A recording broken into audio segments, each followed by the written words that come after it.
नमस्कार। आज की इस वीडियो में बहुत ही महत्वपूर्ण विषय पर बात करेंगे। ये वीडियो ऐसे हस्बैंड के लिए बहुत ही महत्वपूर्ण है जिस पर उसकी पत्नी के द्वारा झूठा दहेज केस किया गया है। देखिए, दहेज केस इतने ज़्यादा किए जा रहे हैं, पत्नी अपने पति को झूठे दहेज केस में फंसवा देती है और न केवल पति को बल्कि जो उसके ससुराल में अन्य लोग होते हैं, सास ससुर होते हैं, ननद होते हैं, देवर होता है, उन सभी को फंसवा दिया जाता है। वो लोग कोर्ट कचहरी के चक्कर लगाने में लगे रहते हैं। ऐसी कंडीशन के अंदर ऐसे व्यक्ति के लिए ज़रूरी हो जाता है कि वो किस तरीके से दहेज केस को खारिज कराए और जो झूठा दहेज केस पत्नी के द्वारा किया गया है उसमें जल्द से जल्द उसका निपटारा करा सके। जानेंगे आज की इस वीडियो में आप किस तरीके से अपने दहेज केस को जो आप पर झूठा किया गया है आप उसे खारिज करा सकते हैं। नमस्कार दोस्तों, मैं अश्मित कुमार आप सभी का हमारे यूट्यूब चैनल कानूनी बातें में स्वागत करता हूँ। हमारे चैनल के माध्यम से आपको लीगल एडवाइस दी जाती है। यदि आप किसी भी टॉपिक पर कोई कानूनी परामर्श या विधिक जानकारी लेना चाहते हैं तो स्क्रीन पर दिए गए मोबाइल नंबर पर कॉन्टैक्ट करें, जल्दी आपको उसका उत्तर दिया जाएगा। दोस्तों, आज के समय में जो दहेज केस है वो काफ़ी ज़्यादा किया जा रहा है। पत्नी इस कानून का दुरुपयोग करती है और अपने ससुराल वालों को बेवजह ही कोर्ट कचहरी के चक्कर में फंसवा देती है।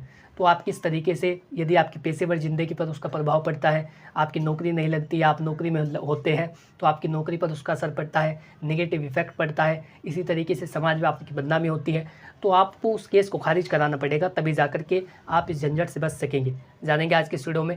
तो दोस्तों, सबसे पहले इसकी 3 कंडीशनें होती हैं।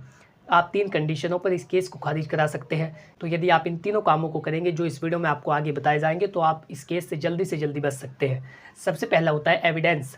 यदि आपके केस में अभी तक एविडेंस नहीं हुए हैं, साक्ष्य नहीं हुए हैं, तो ऐसे में आपको लंबे समय तक कोर्ट कचहरी के चक्कर लगाने पड़ते हैं। यदि आपका केस एविडेंस में चल रहा है तो ऐसी कंडीशन के अंदर आपको 3 चीज़ें उसमें ध्यान रखनी होती है। यदि पत्नी के द्वारा अपनी जो तहरीर लिखवाई गई है उसमें कहा गया है कि मेरे पिता ने इतने रुपए खर्च किए, दहेज में इतने रुपए दिए गए और इसी तरीके से शादी में इतना खर्चा हुआ, और तब भी जो ससुराल वाले हैं वो शादी में मिले दहेज से खुश नहीं है, तो ऐसी कंडीशन के अंदर आप सामान का जो पर्चा होता है वो वहाँ पर दिखा सकते हैं जिसमें ये लिखा होता है कि आपको उपहार स्वरूप कौन सी वस्तु दी गई है।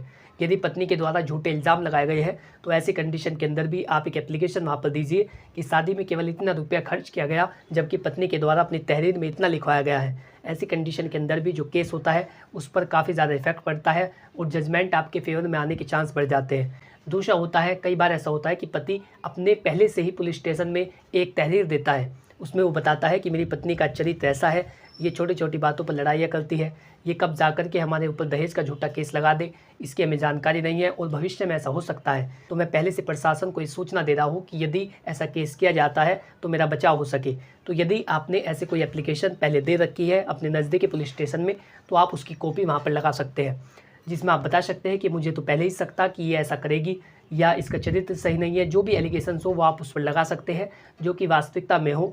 आप उन्हें कह सकते हैं कि पहले से ही ये दहेज केस की धमकी देती थी और आज इसने ये जो झूठा दहेज केस है वो ससुराल वालों के अगेंस्ट में कर दिया है।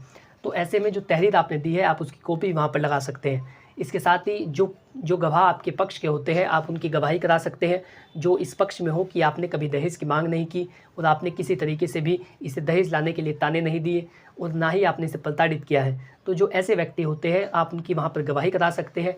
इससे भी जो एविडेंस होते हैं वो पक्के हो जाते हैं और केस का जो जजमेंट है वो आपके फेवर में आ जाता है और आप अपने केस को अपनी तरफ से मजबूत कर सकते हैं। इसके साथ ही जो आपको दूसरा काम करना होता है, अपने आसपास के जो व्यक्ति होते हैं जो आपको जानते हो उनका एफिडेविट आप कोर्ट में लगवा सकते हैं। वो आपके चरित्र के बारे में बताते हैं कि इसने कभी इससे लड़ाई नहीं की, इसने कभी इसे प्रताड़ित नहीं किया और ना ही ये कोई दहेज की मांग करता है। ऐसे में आप उनका एफिडेविट वहाँ पर लगवा सकते हैं जो कोई भी आपका जानकार व्यक्ति हो जिसे पता हो कि आपका चरित्र कैसा है। तीसरा काम आपको करना होता है क्रॉस एग्जामिनेशन के समय, जब पत्नी से जिरह की जाती है, जो आपके पक्ष के वकील होते हैं जब वो उसे सवाल जवाब करते हैं, ऐसी कंडीशन के अंदर वो सबसे महत्वपूर्ण स्टेज होती है। किस तरीके से जो उसके बयान है वो लिए जा रहे हैं, किस तरीके से बहस की जा रही है। ऐसे में आपको 3 सवालों को ध्यान में रखना चाहिए। सबसे पहला होता है कहाँ और कब दहेज की मांग की गई। यदि पत्नी कहती है कि मुझसे दहेज मांगा गया, दहेज लाने के लिए मुझको प्रताड़ित किया गया, तो कानून में केवल ये कह देना काफ़ी नहीं होता कि इसने दहेज मांगा है। उसमें यह भी बताना होता है, स्पेसिफिक रूप से बताना होता है कि कब दहेज मांगा गया, कितनी डेट को मांगा गया, किस समय मांगा गया और कब आपको प्रताड़ित किया गया। तो आप ये सवाल पूछ सकते हैं कि कहाँ और कब दहेज की मांग की गई, किसके सामने दहेज की मांग की गई। और यदि ऐसा बताने में वो संकोच करती है या वो सही तरीके से बता नहीं पाती तो ऐसे में उसके बयान दर्ज होते हैं और जो तहरीर है यदि उसके बयान उससे मैच नहीं खाते तब भी जो जजमेंट है वो आपके फेवर में आ जाता है और जो केस है वो आपकी तरफ से मजबूत हो जाता है। दूसरा आपको सवाल करना है कहाँ और कब शिकायत की। यदि पत्नी की तरफ से कहा जाता है कि ये दहेज की मांग करते थे, तो ऐसे में आप ये पूछ सकते हैं कि यदि इतने सालों से दहेज की मांग की जा रही है, इतने सालों से आपको प्रताड़ित किया जा रहा है, इतने सालों से मारपीट की जा रही है, तो इसके संबंध में आपने कहाँ पर शिकायत की। तो इस बात को देखते हुए आप उससे ये पूछ सकते हैं कि आपने इसकी शिकायत पहले क्यों नहीं की, पूर्व में इसकी शिकायत क्यों नहीं की, या आप दूसरों के कहने में, अपने मायके वालों के कहने में ये इल्ज़ाम, ये एलिगेशंस, ये झूठे लगा रही है। तो ये भी आपके केस को मजबूत करने में कारगर सिद्ध हो सकता है। और तीसरा सवाल आपको करना होता है कि किन चीज़ों की मांग की गई, दहेज लाने के लिए किन चीज़ों के लिए आपकी डिमांड की गई, ये भी आप उनसे पूछ सकते हैं। यदि वो कहते हैं किन चीज़ों की डिमांड की गई और तहरीर में कुछ अलग लिखवा रखा होता है, तो ये भी आपके केस को मजबूत करने में एक महत्वपूर्ण भूमिका निभाता है।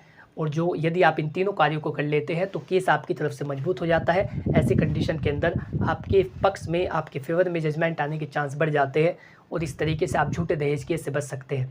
तो इस तरीके से आप झूठे दहेज केस को खारिज करा सकते हैं। आशा करता हूँ कि जानकारी आपको अच्छी लगी होगी। यदि आप इसी तरीके की जानकारी में रुचि रखते हैं तो आज ही हमारे यूट्यूब चैनल कानूनी बातें को सब्सक्राइब कर ले, ताकि इसी प्रकार की लीगल नॉलेज, कानूनी जानकारी, विधिक परामर्श और आपके अधिकार आप तक पहुंच सके। यदि आप किसी भी टॉपिक पर कोई विधिक परामर्श लेना चाहते हैं तो स्क्रीन पर दिए गए मोबाइल नंबर पर कॉन्टैक्ट कर सकते हैं। Thanks for watching this video.